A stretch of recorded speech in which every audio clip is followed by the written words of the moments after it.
All right, what's going on YouTube? It's your boy Alan here for another episode of Flick. We're back with another Abba and Preach reaction. We thought that the whole beef was over, but unfortunately, Fresh and Fit got a break-in from someone who was one of their old coworkers or partners or employees. I don't know exactly what the relationship was, and then tried to pin the break-in on Abba and Preach, saying that Abba and Preach set them up. So let's see what Abba and Preach have to say. Today's topic, all right now we're how you want to start this? We better than you, better than you.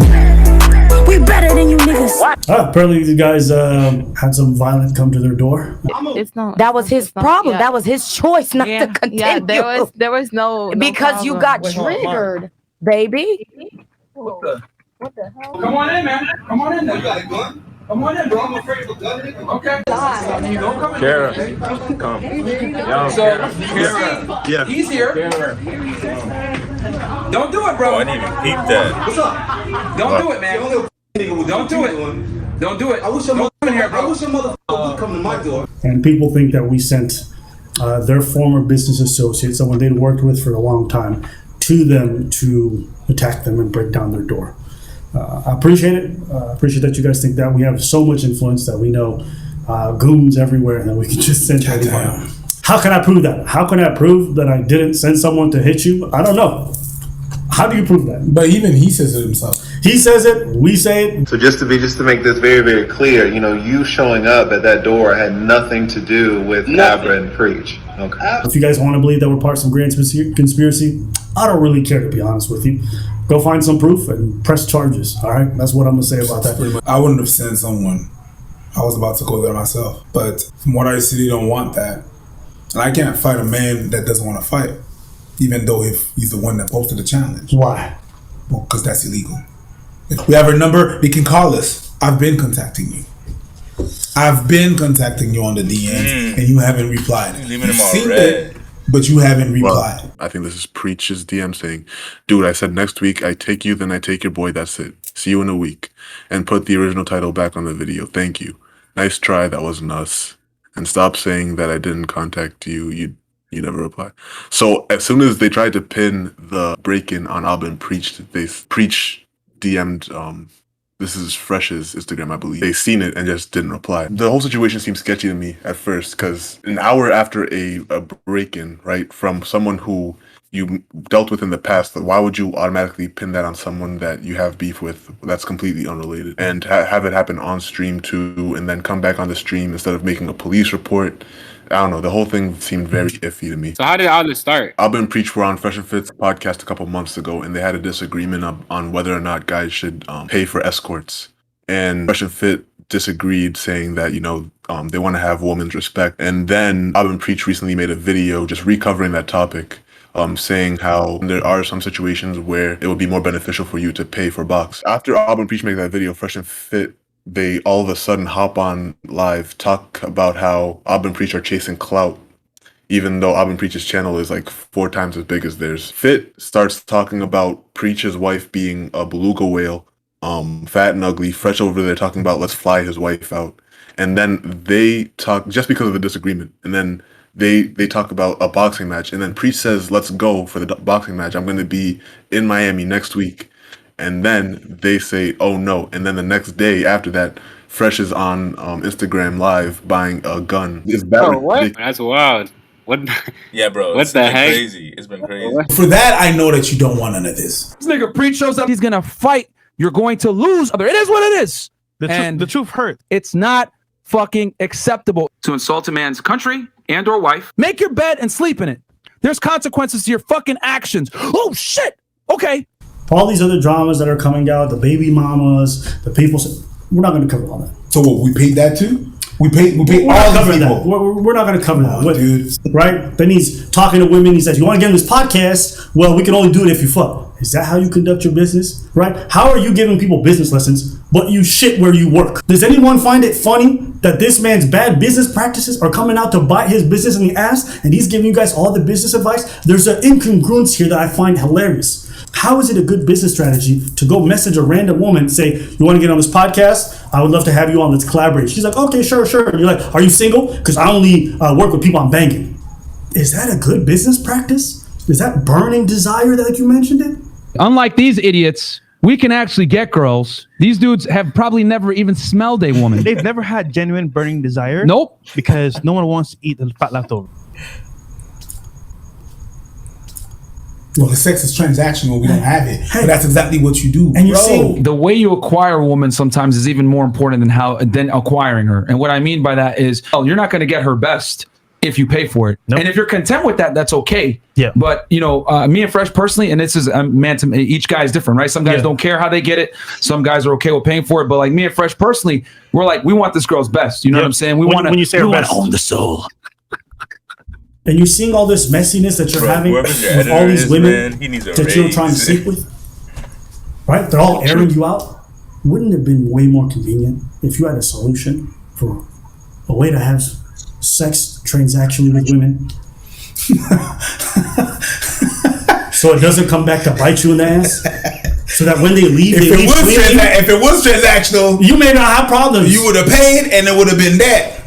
But some guys, they just want the box and they don't want to deal with the BS. And I get it. I'm not even going to knock it because real talk, dealing with women is a headache. I'm not going to lie. It's a headache. This is the funny thing about these guys. They want to have transactional sex, but they say clout is acceptable, but not money because it's so different. It's not different. It's not It's not. It's the same thing. Whether it's a goat, whether it's a cow, whether it's gold bars or cash, it's all transactional.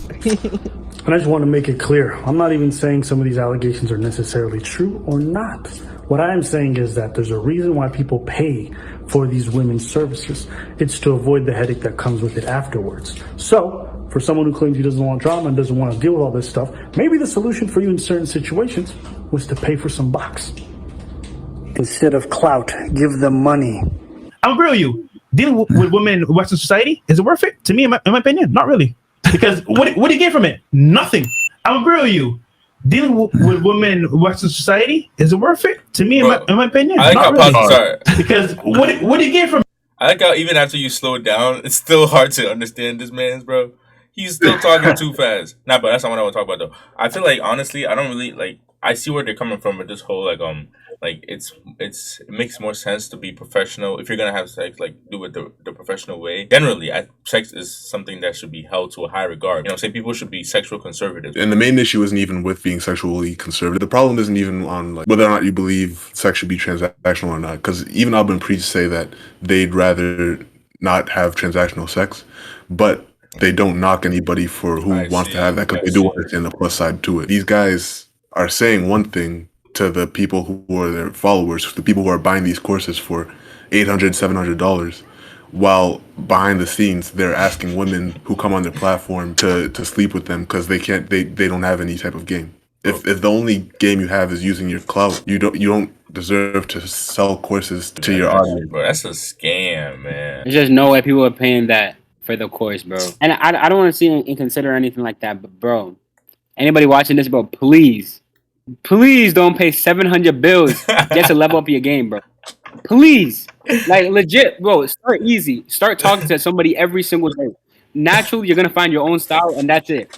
700 bills for bro. Whoever bought that course is down horrendous, worse than down horrendous. Literally, all you need to have game is good social skills. Just learn how to talk to human beings. Forget girls.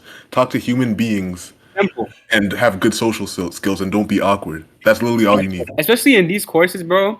You're almost gonna go through it like almost robotic, so you're not even gonna feel like it's your style, and like you're just gonna out here just paying 700 bills just to act like a robot, and then still not get any girls. I mean, I'm not gonna sit here and lie to you. Like, if Joseph, did you pay for this? No, I did not. Joseph wants his refund right now.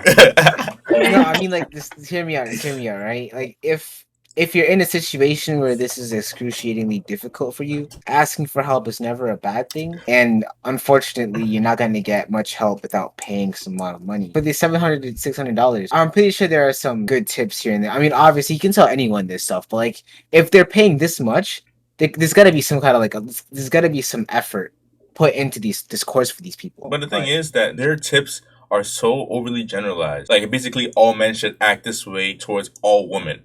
That is not how it works. Especially considering what we're also seeing now too, with the fact that they're also like doing all this stuff for like with the women just to get them on like the show or whatever. Even what they would say, they're not even putting into practice. So it's like, is what they're really teaching even $700 worth? Like, there is no like guru when it comes to like leveling up your game. There's somebody that was probably good at their own style and how to get women and stuff like that. But I'm telling you, it's like it's really just about, again, like what Alan was saying, like social skills, bro. And I'm telling you, like, there's a difference between trying to seek help and really just trying to find like the quick fix. When it comes to leveling up your game or whatever, that's not a quick fix. Is it really worth $700 in box? No refunds, bro. $800, you can get 2 hours with a very high-end escort if you're really down that bad, bro. That's facts, though. That's facts. So try it out, bro. I don't even mind them selling the course, but don't sell the course and then act this way, like in real life. You know what I'm saying? Exactly. It almost just looks like it's like a scam just right off the bat. DMs on the man, High Value Academies, all that stuff. It has like GTA Vice City font. It's a scam. Yeah, I've been thinking about that for a minute now, bro. Bro, you gotta look out for that stuff, bro. Bro, this thing was made on Microsoft Paint. Do your research. Nothing. Guys, by the way, real quick. Deep dark secret. I just got to give you the hard truth, man. I sucked 3 different dicks yesterday, and I fucked 5 guys last week. And as a matter of fact, I lost my virginity at 19 in a threesome getting Eiffel Towered. We don't have to do all this on the internet. We can box. We've said it a plethora of times. Don't Bro, play with who's violence. editing these videos, man? Don't mention it. Don't say you're about it. Don't say you want to do it. Because the more you talk about how you want to be violent, don't be surprised when it comes to find you. I'm not saying you deserve this. I'm saying there's an action and there's oftentimes a reaction. Actions have reactions. And violence begets more violence. The reason why violence is bad, and I understand that violence is bad, and I took their challenge, you have to understand as well what I said. I said I wanted to make this thing legal because the violence is not necessary. I'm not going to scrap in the streets. I'm not going to put myself in a position where it's going to be bad. No, I wanted a ring. I wanted people to be safe in the most safe environment. That's why I said I want that thing to be legal. I wasn't about to catch them off and then beat the guy. That's not what I wanted. You want a fair fight? Let's go. Because I do fair fights and I do MMA and I do different martial arts in a fair setting. I understand that the streets is different. There's no rules in the streets. That's not what I want. So there's different type of violence. But people, you brought up a challenge of boxing and I was there. But if you keep on challenging people, certain other people are not going to take it like that and are literally going to take it in the street and are literally going to have like a on-site mentality. That's why I wanted to bring it up in a safe space. Ew, I said safe space. Y'all motherfuckers made me say safe space. Shit. When you say, I want to box people, and you've not just said it to us, you said it to other YouTubers who just don't happen to be as willing or as interested, right? People who are far smaller than you guys, as you guys perceive it. You guys were very comfortable saying how you were going to fight them. If there's one thing that gets me mad, it's fat dudes that talk smack, man. Like, I absolutely detest obese people that talk smack because the last thing they should be doing is working out their mouth. They need to be working out their body. Oh, so when Blubber Boy is out here talking smack, they're lucky I couldn't find their girl because I would send them a DM, flown out to Miami, and send them that tape. Anyhow, yeah, lucky I couldn't find her. Oh, there we go. Oh, is that low? Is that a wild low right now that we're about to see? Oh, look at that. We got Fat Albert number 2. Mr. Low, yo, aka this guy does not have an Instagram, by the way, guys. Which I'm not surprised he does have an Instagram. He doesn't have one. Because if I look like that, I would not be. Yeah, so this was my first introduction to Fresh and Fit. So the 2 guys that they're roasting in these clips here aren't Abin Preach. They're Agent and Low, who do a reaction channel called Playback. They called out Fresh and Fit when Fresh and Fit were literally just beginning because one of the first videos they had, they exposed them. They just like made fun of the whole video, and then this was their response to the video. Very unprofessional. Be on Instagram either. What are those? Seriously, man. Guys, I'm about to evolve. About to evolve. Here we go. Oh wait, I'm now Snorlax. Snorlax 2.0. Oh my God. Oh my God. A Fat Albert. Yo, shit. Yo, you transformed into Low. Oh my God. What's going on right now? Unlike these idiots, we can actually get girls. These dudes have probably never even smelled a woman. They've never had genuine burning desire. Nope. Because no one wants to eat the fat leftover. Quick diversion from roasting Playback. Yeah. I'm going to call this right now. Steve is old, bald, fat, and he ain't in the game no more, and he's wifed up with a single mom. All right, he's a bum. I challenged him to a boxing match. He ain't accept. He was scared. He's stupid. And I'll tell you guys, and he was trying to act tough and everything like that. I told him very calmly when me and Solo were talking with him. He was trying to be tough, like, Solo and Myron, you guys, blah, blah, blah, blah. I'm like, bruh, listen, we don't have to do all this on the internet. We can box, right? And by the way, for anyone that doesn't know, Steve Dedina is about 5'6" and 200 pounds with a stomach out this far, bro. He's Snorlax number 2. You know what I'm saying? Bro. This is your pattern. It's documented. It's online for everyone to see. People critique your videos, say we don't believe you, and you guys talk about how they look. You guys talk nonstop about how you gonna fight them. Someone might be like, oh, you about that violence life and you did something to me, I'm gonna come find you. This person that we supposedly sent, that's your business associate. They gotta beef with you. Your former photographer, he's the one who's airing you out. You have to start to ask yourself, how do I have so many bad business relationships? How is that so many of the guests who I claim I treated supremely well come out and say these guys have no character? I mean, I hope they don't listen. I don't mean anything bad on them. I hope they don't fall, but I just hope they learn a lesson. Like, I feel like he hasn't learned anything. That's why it keeps going on and on. That's why it's not over yet. Proper thing to do would be like, okay, we're gonna move past this. We're gonna start being honest with our stuff now. We apologize to the women who we disrespected on the platform. The women who we tried to use just for their sex. We apologize to Ab and Preach for disrespecting, and Playback for disrespecting their wives and challenging to fight. But no, what they do is they try to pin some random attack on Ab and Preach to gain more clout and followers.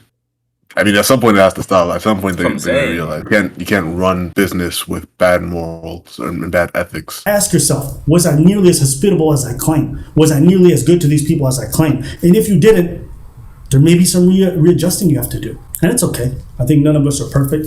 I think redemption is good for everybody. This whole talk about canceling, who advocated canceling? Someone calling you out on your bullshit and saying that's fucking whack isn't canceled. For so-called alpha males, everybody wants things to be done in private and quietly. Y'all get on this podcast so you want to dunk on all these ladies publicly because you think that's cool. You're willing to play the game when you're the one that has the ball. Yeah. But when you're getting dunked on, you don't want to do that. You don't want none of that. Be very careful how you treat people on your way up because you might meet them on your way down. It is all the people that you had on your way up that are now coming for you on your way down. But I guarantee you, next year, this time, we're going to lap you motherfuckers because you know what? Nobody works harder than us. Nope. Period. I also want to say congratulations for hitting 400K twice. They didn't hit it yet, but they're going to hit it. What do you mean? They hit it on the way up? And they hit it on the way down. You're stupid. That's petty. But yeah. Oh, you guys are talking about integrity? Hey, listen. We're honest. We're petty. We can be petty sometimes. It's enjoyable and it's kind of fun. Walter Weeks is cementing his name in the music industry. Age 20, Weeks' lyrical prowess and music writing skills are exceptional. He is proving to be an excellent songwriter. And he's an artist? I don't think he's an artist. I'm surprised that he's 20. Oh, really?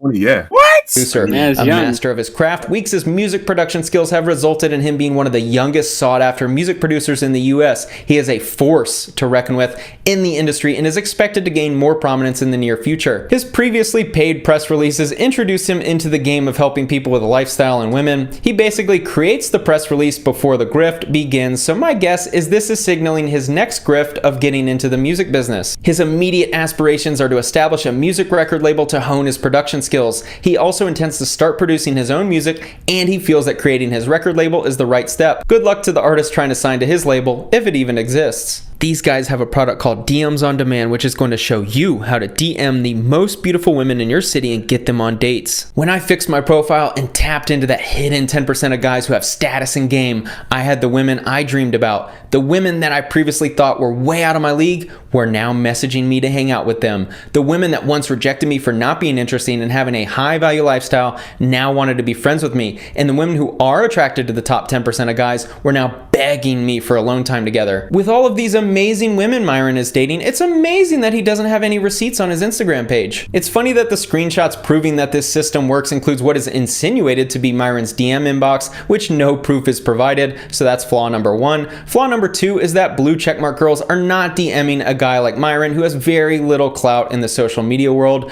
Flaw number 3 is that I've never seen an inbox look like this. Flaw number 4 is the dates don't align. From top to bottom, the dates are 14 hours, 3 3 weeks, 8 weeks, 1 week, and 1 week. They aren't even in chronological order, so clearly this is a fake image. Proof that their system works is a clearly... But my man's calling him in 4K. Professional scam artist. Bro, I don't understand why you would go to this extent. Trying to sell that $800 course, that's why. They need to make sure it looks so like hard. photoshopped image. What would be funny is having Myron show his Instagram DMs live on the podcast, but we all know why he would never do that. Or maybe we do know what would happen. Thanks to Kevin Ray Wilder for making this video. Okay, now put up Myron's. No, hell no. Yes. No. Put up Myron's. No, man. No. We're not doing this. I gotta see. No. Put up Myron's. Put up Myron's. Chris, put up Myron's. Chris, don't do it. Put up Myron's, bro. Put a content. No. Put up Myron's. Yes. We're not doing it. Yeah, why is he so shook? He's like, God help me. No, not like this. He's not like this. He's like, man's is stuck in the biggest predicament of his life. So, man's like, show the DM. Yo, all the ladies are watching. Walter is an L man because Walter knows that he knows that Fitz Instagram is fake. He knows Myron's Instagram is fake. And now he's over here telling him like, yo, show your Instagram. He's selling the bag Myron right now. Sweating. Man's going through it. He's sweating. Yes. We're not doing it. We're not doing it. So let's. Why are you scared? No, it's not that I'm scared, bro. I mean, you're the. This is the perfect ending to this video. These girls were reviewing Walter's Instagram and absolutely roasting it. One even said he looks like a scammer. After Walter was abused live on air, he said it was Myron's turn. Myron shut that down quickly, knowing that any criticism from women would have destroyed the facade that he has blue checkmark women sending him DMs. So that was Spencer Cornelia's video. I thought he did a great job, and it just goes to show you guys just how much lies and faking it till you make it goes into any one of these videos. So we want to just tell you guys, stop playing with violence. Do not encourage that. You want to critique the ideas, go ham. You want to go react to our videos, go ham. I don't really care. But just advice to anybody on this platform. Don't play with violence. Don't encourage it. Don't say we bought it. Don't do none of that. Because it has a funny way of finding you when you least expect it. And in this sense, I do empathize with the Fresh and Fit crew. I know what it's like when somebody breaks into your home. I know what it's like to no longer feel safe there. It's a frightening thing. The place that you were supposed to always have some sense of peace and serenity, it's jeopardized. All the barriers are broken. Everything is done. Everything is gone. And now you're out in the open. You feel naked. I feel that. And I also say this, you guys bring these people to your home to do these podcasts and you don't vet them well enough. I know, because you end up kicking up so many of your guests. It's not normal that you invite guests only to kick them out all the time. You guys need to do a better job of vetting these people that you bring on, because this is a new person that you're inviting that you may disrespect or say something foul to, who may come to find you at your place of residence. This is a pro tip to you and to anybody else. If you're gonna bring random people into your home, actually just don't. Have a separate office space, okay? But all in all, him defending his space, I'm not mad at it. I would just say, just again, it's a dangerous business practice, and I don't want anybody to get hurt doing that or following that example. I know it cuts down on costs of using your own space and all that stuff. You get to smash the win right afterwards, but understand you're putting yourself at risk. Having a gun is great for protection. You know what's better than guns? Prevention. All right? So just stay safe out there. What is there to say? Hopefully Fresh and Fit clean up their act. I mean, I didn't know that Fresh was 20 years old. So I mean, he still has time to like grow into himself and be his own man. Yeah. I mean, I thought he was like 28, 29. He looks it, bro. He looks like he's like in his 30s, bro. I'm not gonna lie. He's an old 20. I'm not gonna lie, bro. All right, y'all. That was it for the Auburn Preach versus Fresh and Fit. Hopefully that's it for the beef. I mean, if you learn anything at all from this beef thing, is that honesty matters. So hopefully you guys can tune in for some more Kevin Samuels. Wait, what? Kevin Samuels? Hold up. Tune in for some more Flake Talk reactions. And if you like what we're doing here, be sure to hit that subscribe, like, and share it to whoever thinks likes this. And until then, we'll see y'all next one. Right. Peace.